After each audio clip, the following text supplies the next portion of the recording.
Eu plantei, ele está dizendo, Paulo está dizendo, eu plantei, Apolo regou. Não sei se os irmãos já ouviram falar de Apolo, muito eloquente, pregador de multidões.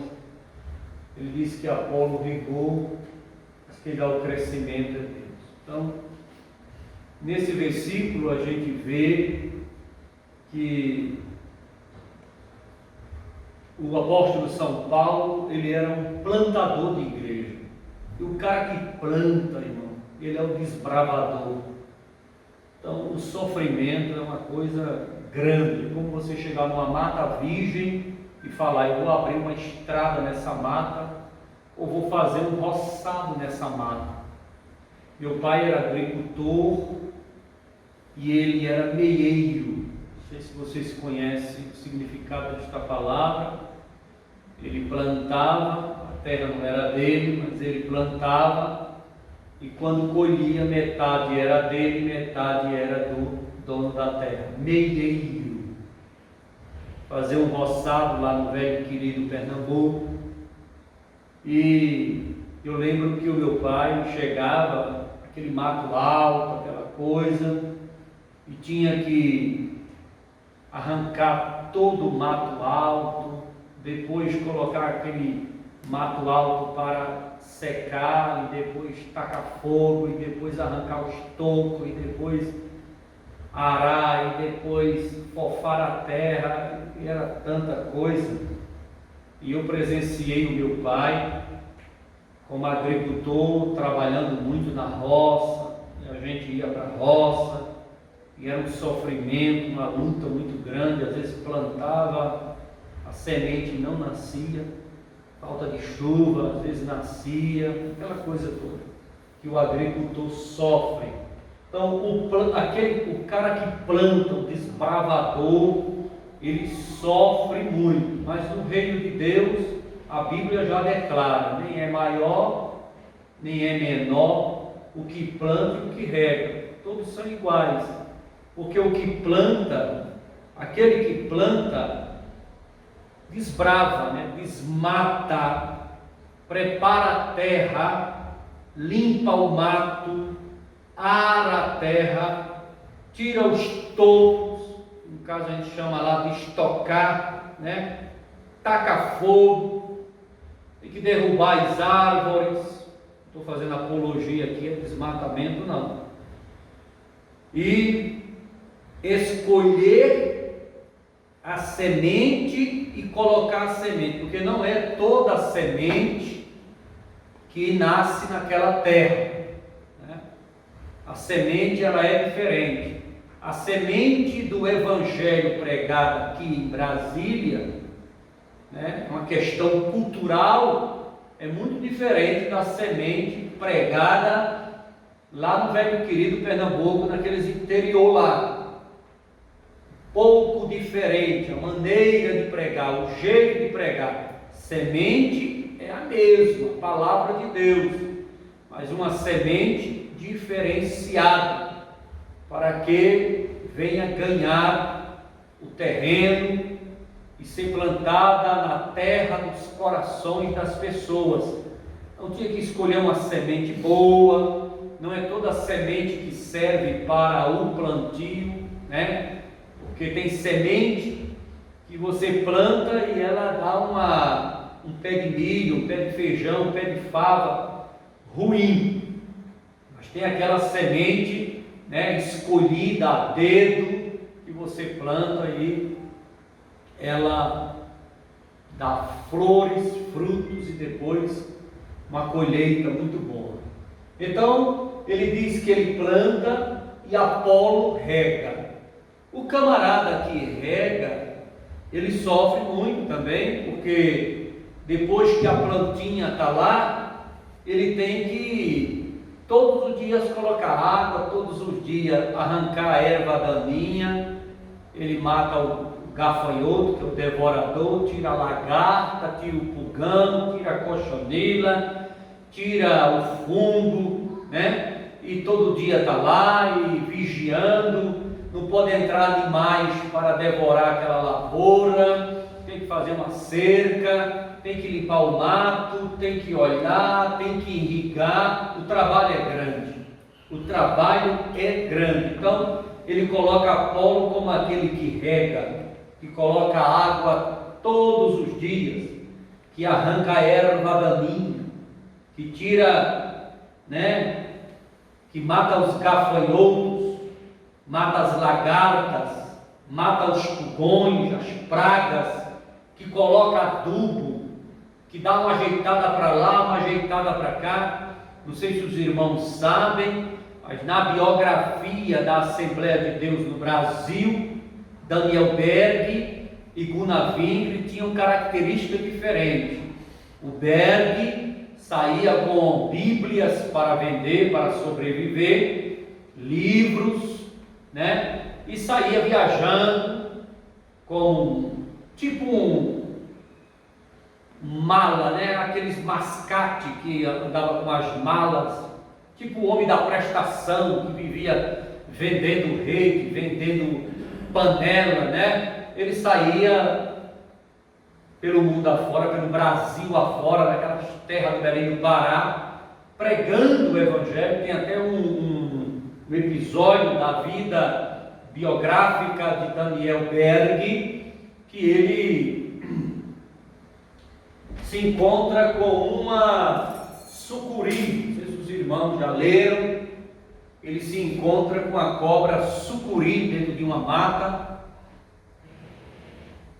E é muito interessante, né, a história biográfica de Daniel Berg e Gunnar Wingre. Então o Berg, ele saía por aí, ganhando almas, semeando, colocando a semente no coração das pessoas, pregando, viajando. E o Gunnar Wingre vivia na igreja, tinha a função de Apolo, regar. Ele era aquele pastor de igreja que ficava ali cuidando das plantinhas que o Daniel Berg plantava, semeava. Então, cada um tem uma característica, né? O reino de Deus está aí para você exercer o chamado de acordo com o que Deus te vocacionou, te chamou para a sua obra. Então a gente vê, eu plantei, Apolo regou, Deus deu crescimento.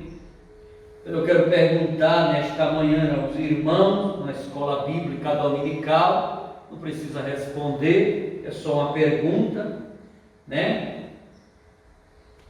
Na minha concepção, plantar é mais trabalho do que regar, porque o que planta, ele trabalha muito mais, ele sofre muito mais. O que rega já está ali, né?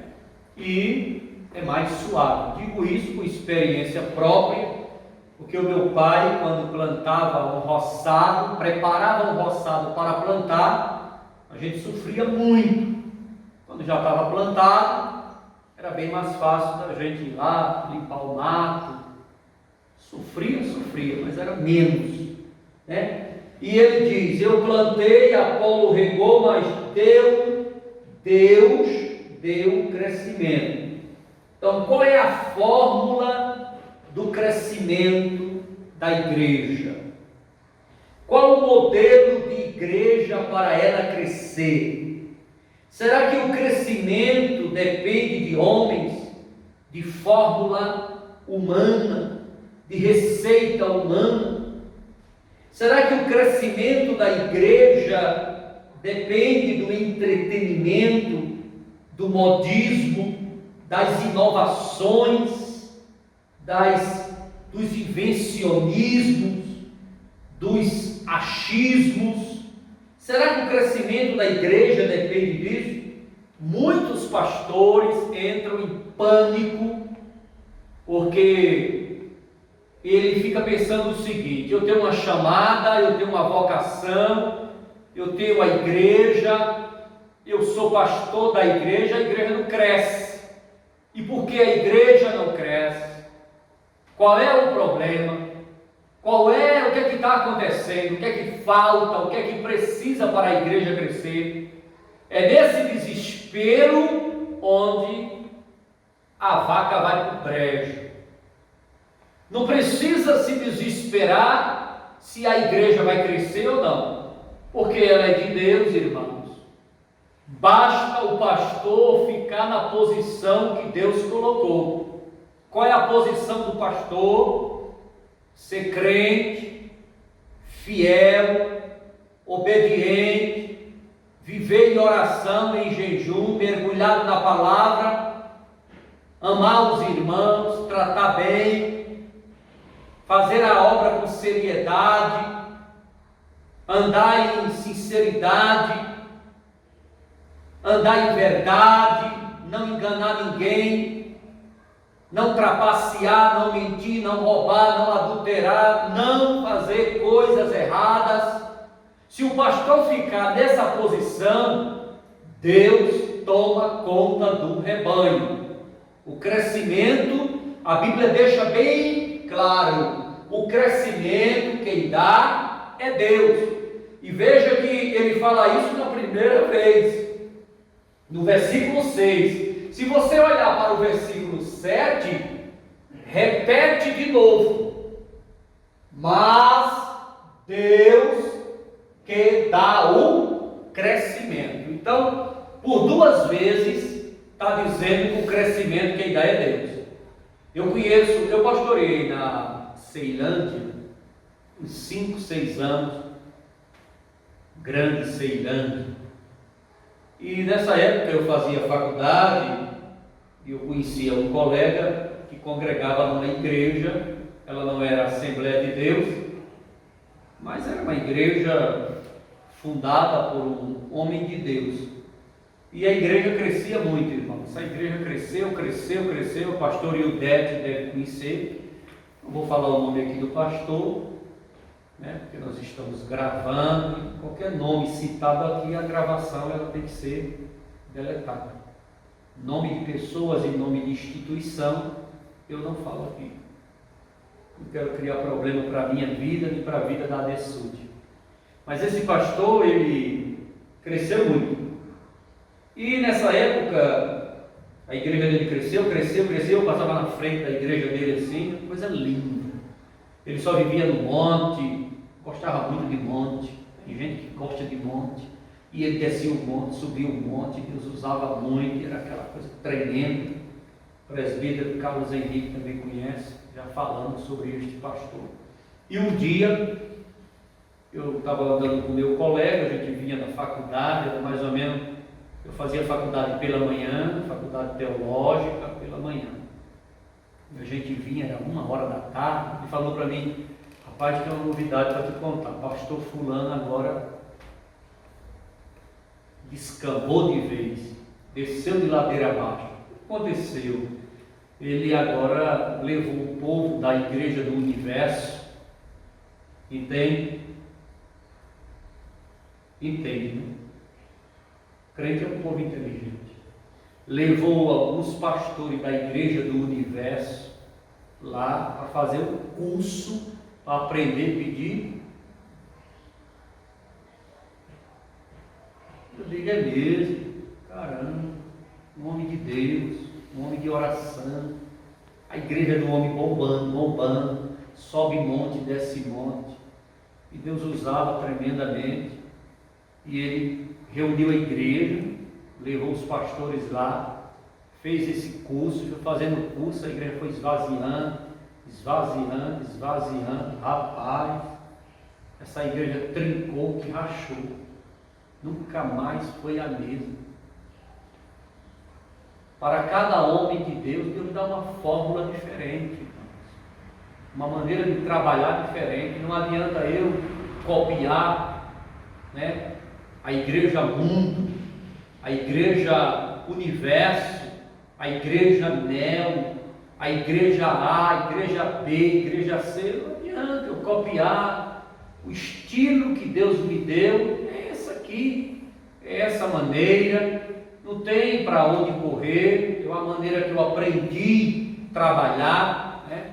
Eu admiro os batistas, admiro os presbiterianos, admiro os neo. Eu falo da neo, mas tem muita coisa que eu admiro, tá? concordo em número, gênero e grau. Admiro a Assembleia de Deus, né? É por acaso que nós somos assembleanos. Admiro essas igrejas, entendeu? Cada uma delas tem pontuações positivas, maravilhosas, que a gente tenta copiar, se espelhar, aplicar, para que o rebanho cada dia mais fique saudável. Mas eu gosto de coisa saudável.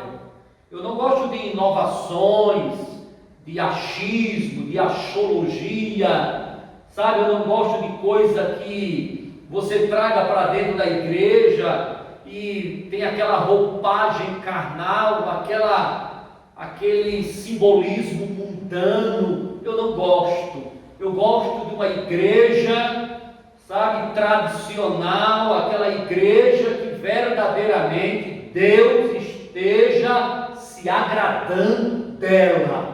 Por isso que eu mantenho a ADSUD em uma postura doutrinária para que Deus se agrade de nós.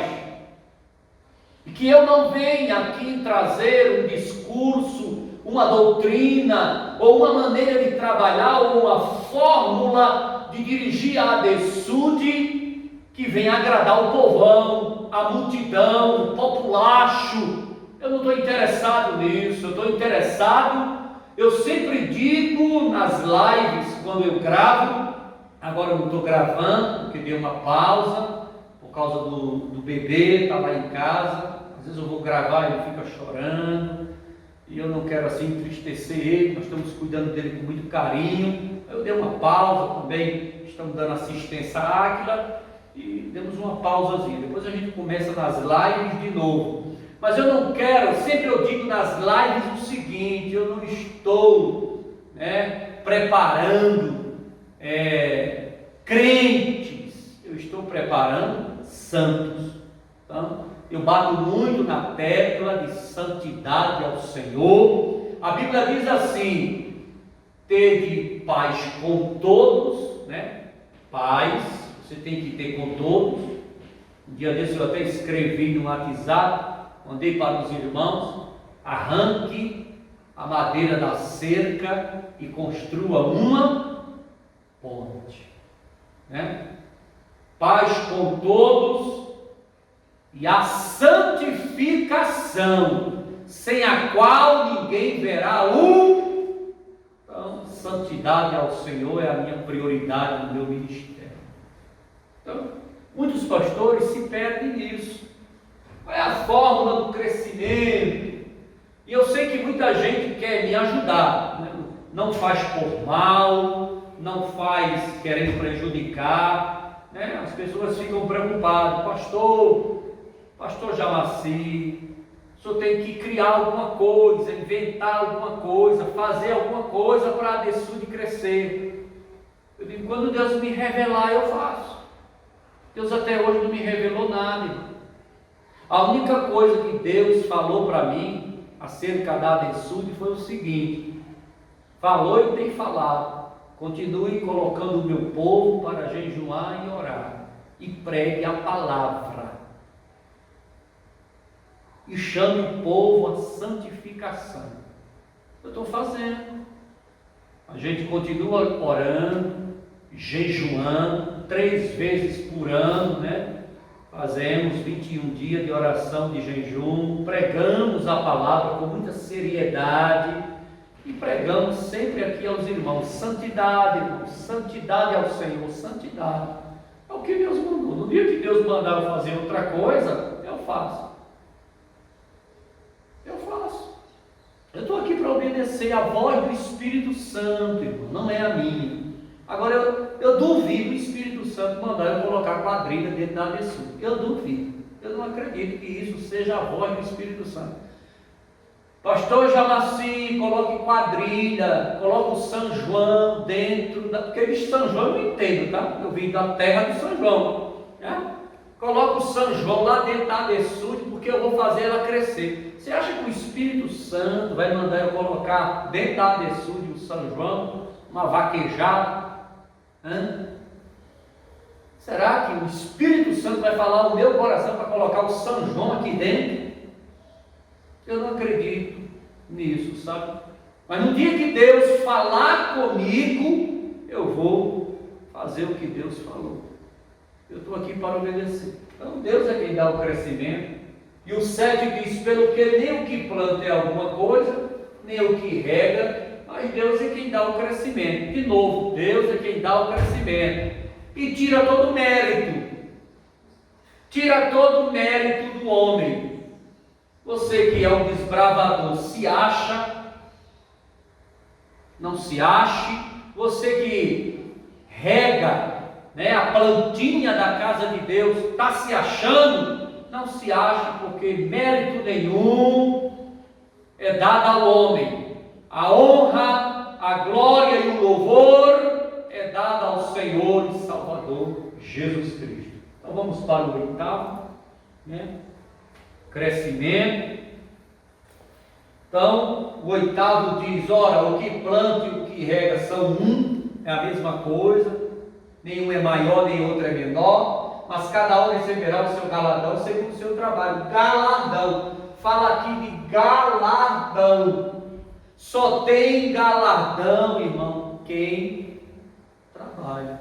Você vai receber uma coroa, não sei se é a glória das estrelas, se é a glória da lua, se é a glória do sol. Que glória você vai receber, a pedrinha que vai receber na sua coroa, mas que você está trabalhando na obra e vai ganhar uma coroa, com certeza. Nenhum trabalho para o Senhor é em vão, porque nós somos cooperadores de Deus, vós sois lavoura de Deus, edifício de Deus. Então aqui ele chama a igreja de lavoura e chama a igreja de edifício, construção, obra de pedreiro, obra de alvenaria, a pedra de esquina que nivela e dá todo o esquadro é o Senhor e Salvador Jesus Cristo. Então somos lavoura de Deus, e por ser lavoura de Deus, gafanhoto existe, o pulgão, a locusta, as pragas, a lagarta. Cuidado para que o devorador não entre em tuas finanças, não entre na área sentimental, nas áreas da sua vida. Você tem que preservar todas essas áreas. Eu sempre prego que dízimo protege, oferta multiplica e o voto acelera. Aprenda isso, aprenda em nome de Jesus. Como lavoura de Deus, as pragas chegam, e se você conhece Bíblia e sabe interpretar e examinar a palavra de Deus, você vai entender que como lavoura de Deus, não deixe as pragas te devorarem. Edifício de Deus, a pedra de esquina que dá o esquadro de tudo, para a edificação da igreja do Senhor e Salvador Jesus Cristo. A pedra angular é Jesus. E o versículo de número 10, já passa para Atos 13, versículo 1, na igreja que estava em Antioquia. Eu estava lendo sobre Antioquia e sobre Jerusalém, e lembrei de um pastor de saudosa memória, que ele falava para mim o seguinte: eu não aceito. O homem tinha uma chamada muito grande, uma chamada linda. Eu convidei ele dezenas de vezes para pregar na Absul. Ele já subiu para o Senhor o levou, o guardou, mas um homem de Deus, um referencial assim de Deus, um grande pregador. Trouxe ele na Absul de várias vezes, não aqui, mas quando estava lá no primeiro andar e lá no Ovo de Colibri, a gente trazia sempre ele. Um homem assim, um homem de Deus. Mas ele falava uma coisa que todo homem de Deus tem seus equívocos, como eu também tenho, os meus erros, minhas falhas. Por isso que somos eternos alunos e temos que aprender um com os outros. Bobo e besta é o pastor que acha que ele não aprende com o membro de banco. Aprende sim. Às vezes o membro de banco fala algo que o pastor nunca atentou para aquilo. E é onde acende todos os refletores dentro da cabeça dele. E aí ele toma uma atitude diferenciada, onde salva o rebanho. Já viu aquilo dizendo assim, por causa de um grito, se perde uma boiada. Pela falta de um grito se perde uma boiada. Eu nunca ouvi falar isso não. Eu lembro que, segura aí a história desse irmão, que eu convidei ele, desse pastor, que eu convidei ele muitas vezes para pregar aqui. Me lembra aí, tá? Senão eu perco. Eu já lembrei de outra coisa aqui. Eu trabalhei na usina central Olho d'Água há muitos anos, uns 15 anos. E um dia eu ganhava bem, vivia bem, tinha uma função boa, salário bom, estava numa classe boa. Mas um dia eu observei um cortador de cana. Não sei se os irmãos já presenciaram um cortador de cana quando ele vem do trabalho, principalmente quando ele corta cana crua, não, mas a cana queimada. Ele vem todo preto daquela fuligem, aquele maluquinho que a gente chama no Nordeste, aquela sujeira da cana queimada. Ele vem todo preto, com um facão na mão, cutelo e aquela bolsa, aquele bisaco do lado, aquela bolsa tiracolo, aquele homem sofrido do campo, que ganha uma miséria, injustiçado, pisado, escravizado, massacrado. O cortador de cana é uma das classes que mais sofrem no velho e querido Pernambuco. E ninguém toma assim uma providência. Mas um dia estava sentado no cortador de cana, perto do portão central da usina central Olho d'Água. A usina central Olho d'Água, antigamente, estou falando de antigamente, não sei hoje como é mais, tinha um portão central, um portão bem grande. E esse portão, ele tinha um arco, onde passavam as carretas, caminhões, E um dia uma carreta carregada de pneu de trator, conhece pneu de trator, aquele traseiro, carregada, aquela carretona, parecendo uma cegonha, carregada de pneu de trator. Ela entalou no portão central, entalou, e passar entalou, o arco lá, pegou os pneus e entalou, e o cortador de cana está lá, sentado no meu fio, com o cutelo na mão, aquele homem sofrido, olhando para aquela situação. Aí desce os engenheiros, os fiscais, aqueles homens de estudo, de anel no dedo, anel no pé, no dedo do pé, doutor, mestre, nada contra doutorado, nem mestrado, nem pós-graduação, nem quem estuda, nem quem tem anel, nada contra. É só a situação aqui que eu estou, falando. E desce aquele povo e o que é que faz agora? Nenhum deles tomou atitude nenhuma. Aí o cortador de cana levantou lá, para você ver, o membro de banco que pode acender a luz da cabeça do pastor. O cortador de cana saiu lá e disse: doutor, eu posso falar com o senhor? Não, eu estou ocupado. Eu estou ocupado. Você não está vendo não que eu estou ocupado, não? Eu quero saber da opinião sua. E ele lá sentado e olhando.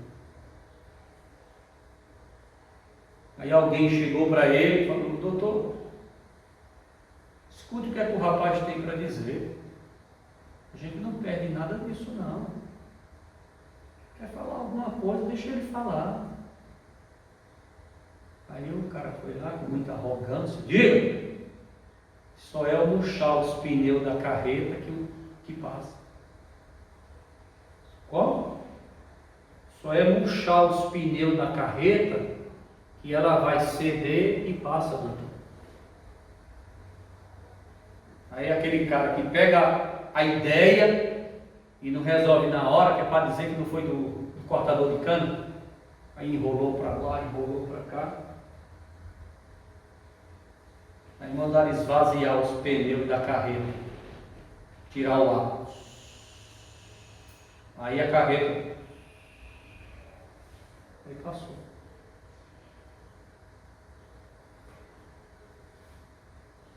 Quem poderia imaginar isso?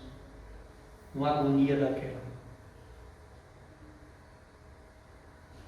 Então, às vezes, a nossa ignorância, a nossa arrogância, a nossa prepotência, não escuta o conselho, a ideia do pequeno, do que está lá embaixo, do que você acha que não é ninguém, mas ele observa e vê coisas que você não vê, e por conta da sua arrogância, ignorância, nariz empinado, você não dá ouvido, e pela falta de um grito se perde uma boiada.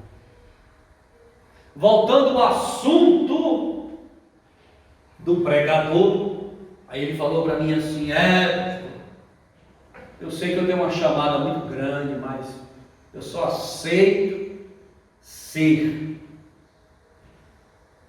enviado se for pela igreja mãe, pela igreja sede, pela igreja que manda. Eu falei para ele: eu não penso assim como o senhor não, pastor. Porque o apóstolo São Paulo, ele não foi respeitado pela igreja mãe, ele não foi enviado pela igreja mãe, ele não foi considerado pela igreja mãe, ele não foi valorizado pela igreja mãe. Tudo isso aconteceu na vida de Paulo pela congregação.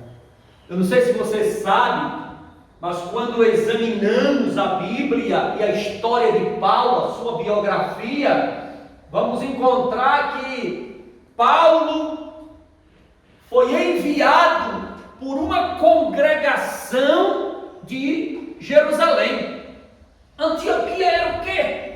Uma congregação da igreja mãe. Então, às vezes o nosso orgulho é tão grande que a gente acha assim: se for a igreja mãe que me envia, eu vou. Mas se for a congregação ou a subcongregação que me enviar, eu não vou, porque eu não aceito, porque eu não considero, porque eu não valorizo, porque eu não respeito. Bobagem daquele pastor com esse pensamento. É um pouco de prepotência, um pouco de orgulho, de bobagem. O pastor lá da igreja do Relógio, de saudosa memória, ele um dia encontrou um obreiro dele, que tinha saído da igreja mãe e foi convidar ele para dirigir uma congregação da igreja mãe. Esse obreiro saiu da igreja mãe e foi e abriu uma igreja, abriu um ministério, porque não concordava com o sistema que sugava tanto e não dava condições nenhum para o pastor de congregação trabalhar. Então aquele pastor saiu da igreja mãe e abriu uma igreja. E um dia o presidente da igreja mãe encontrou ele e disse: pastor fulano, dirigente de congregação maravilhoso, obediente, submisso, uma bênção, volta para cá, rapaz, para a igreja mãe, eu vou te dar uma congregação maravilhosa para você dirigir, vem para a igreja mãe, eu vou colocar você na melhor congregação para você dirigir, vem para cá. E ele respondeu uma frase que até hoje está aqui, Isso faz muitos anos, faz mais de 20 anos. Ele disse assim: não, pastor, é melhor ser cabeça de sardinha do que cauda de tubarão. É melhor ser cabeça de sardinha do que cauda de tubarão. Aprenda isso, irmão.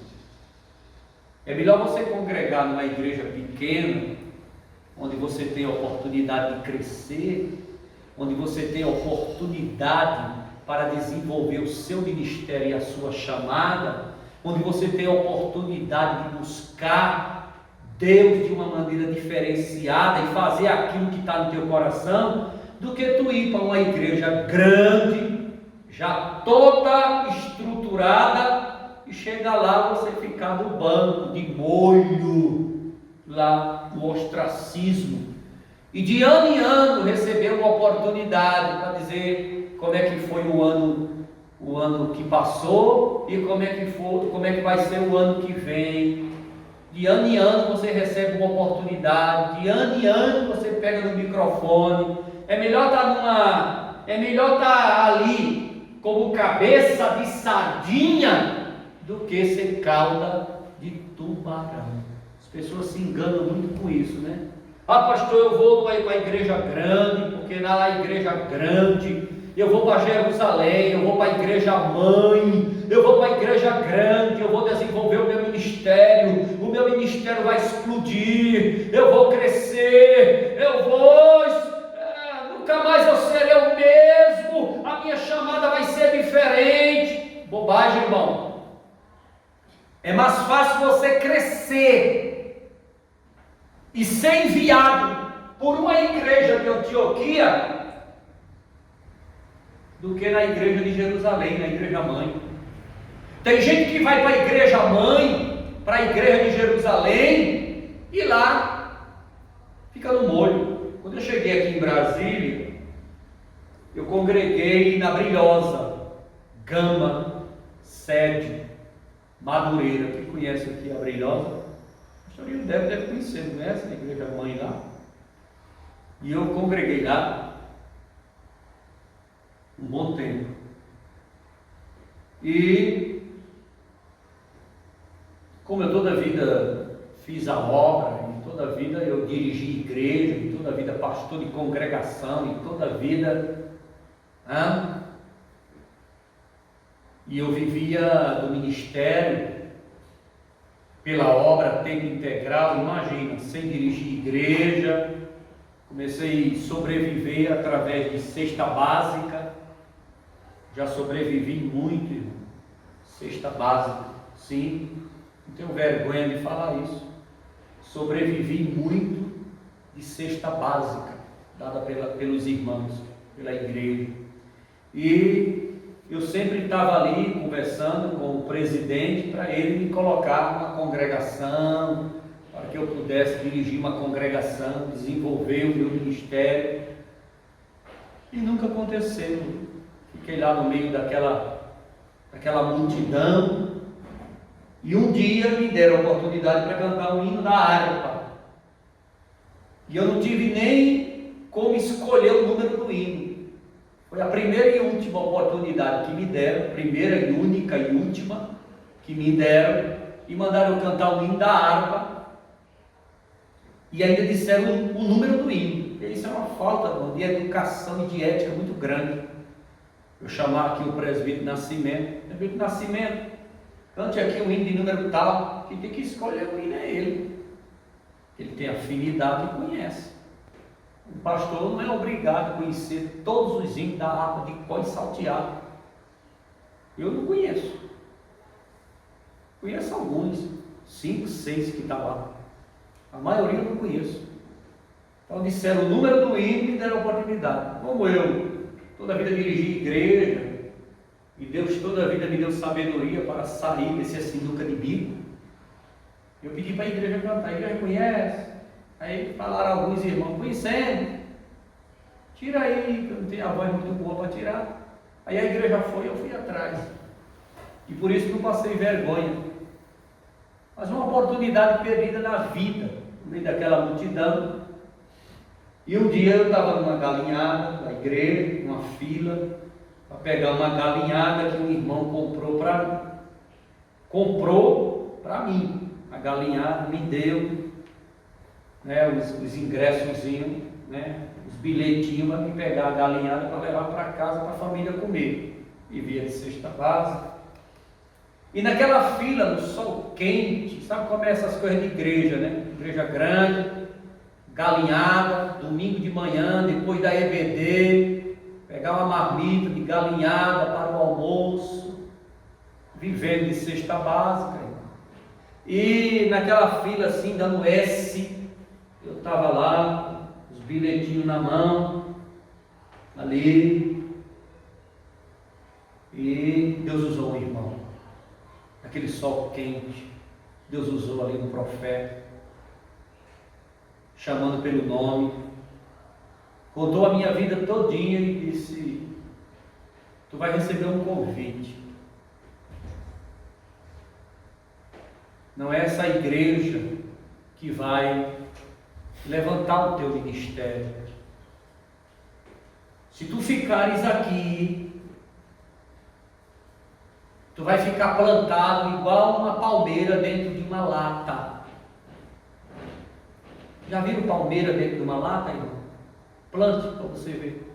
A palmeira, ela cresce metros e metros.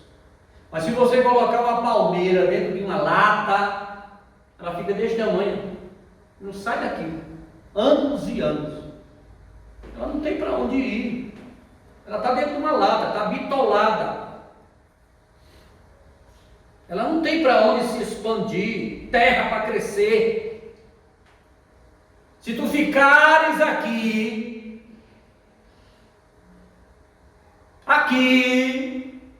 serás como uma palmeira dentro de uma lata.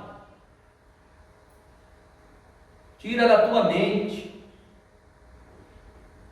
essas coisas de igreja grande. Vai para onde eu te chamar, que lá eu vou crescer o teu ministério. Eu tomei a palavra e guardei. Peguei a galinhada e já tomei a decisão na minha vida. E fiquei aguardando o convite. Aí veio o convite, não da igreja de Jerusalém, não da igreja grande, não da igreja mãe. Veio o convite de Antioquia, uma congregaçãozinha.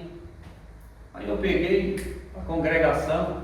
Rapaz, você vai sair da igreja mãe de Jerusalém, igreja grande, poderosa, rica, que pode te ajudar, que pode alavancar o teu ministério, que pode crescer, que pode expandir, que pode explodir, que nunca mais será o mesmo, para uma congregação. Pois é, aí é onde está o segredo que Deus falou comigo.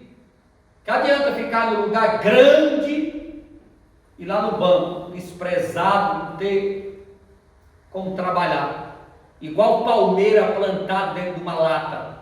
Eu quero expandir, eu quero fazer a obra, eu tenho um chamado, eu tenho pressa. E aí eu fui. E aí foi quando as coisas começaram a desenvolver na minha vida. E Deus começou a fazer coisas tremendas. Aquela cesta básica que eu sobrevivi ali, como um palmeira dentro de uma lata, sobrevivendo de cesta básica, eu dispensei, não. Aí fui dirigir igreja, aí fui pregar itinerante, aí fui fazer a obra de Deus lá na colmeia, no presídio feminino do Gama. Trabalhei ali muitos anos, pregando o evangelho, fazendo evangelismo dentro de presídio, dentro de hospital, e dispensei a cesta básica. Cesta básica é bênção para quem está precisando, necessitando, mas na maioria das vezes, quando você se acomoda com ela, acostuma com ela e não se desprende dela, ela vira uma muleta na sua vida e você nunca sai daquilo ali. Você fica ali plantado dentro de uma lata, nem cresce, nem desenvolve, nem vai para lugar nenhum. Então eu preferi ir para Antioquia.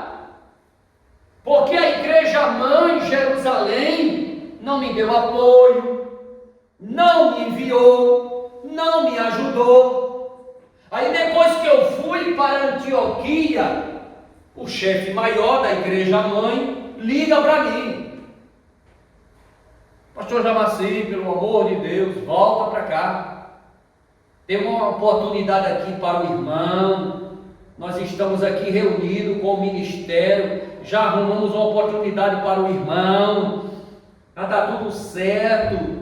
O irmão, eu digo, fiquei 8 meses aí, a única oportunidade que eu tive foi cantar um hino da harpa, e assim mesmo, nem o número eu sabia do hino. Eu vou ficar naquilo que Deus falou comigo. Minha bênção não está em Jerusalém, minha bênção não está na igreja mãe, minha bênção não está aí.